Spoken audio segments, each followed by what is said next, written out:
кешегі Оян қазақтың сценарийін жазған, Даяқ ащы деген кітап жазған, бүкіл Алтайдағы ақсақалдардың әңгімесін атажұртқа жеткізген жазушы, ақын Ұларбек Нұрғалым ағамыз отыр. Сізден бір ауыз сөз. Ассалаумағалейкум баршаңызға. Мынау кітаптың таныстырма құтты болсын. Атажұртқа келуім бір хикая дейтін бір әңгіме жазған мен.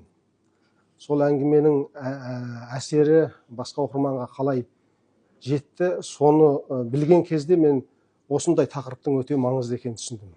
Ол жақтан көп адам ойлауы мүмкін, келген адам жаңағы шекараны аттап өте шықты, паспортын жасатып деп. Ол жерде әр келген қазақтың жүрегіндегі сезімі, ол жердегі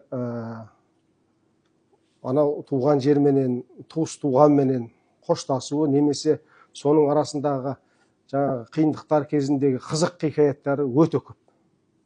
Бұл жалпы қоныс аударушылар әдебиеті деген үлкен әдебиет бар әлемдік әдебиетте. Ол анау ақштан бері қарайғы өз бір кезеңіменен қоныс аударушылар әдебиет деген ұғым қалыптасып, және ол үлкен әдебиет тудырған дүниелер.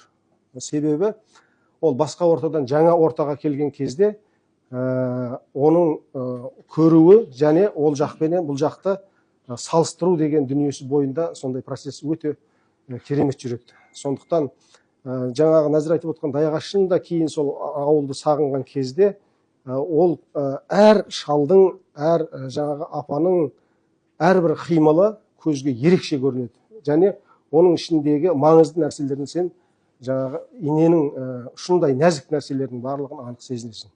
Сондықтан бұл тақырып жазу өте қажетті дүние.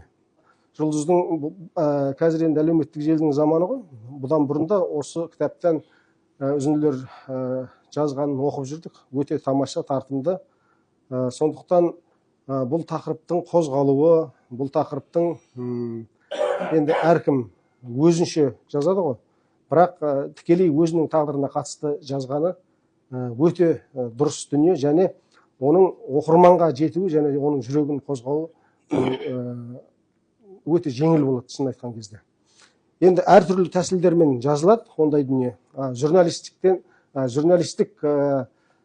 стильменен әдеби дүниені қауыштыра жазу, ол енді анау Оралхан Бөкеев салған өте үлкен даңғыл жол. Оралхан шын айтқан кезде сондай үлкен көркем дүниелерге ұласа берсін, құтты болсын.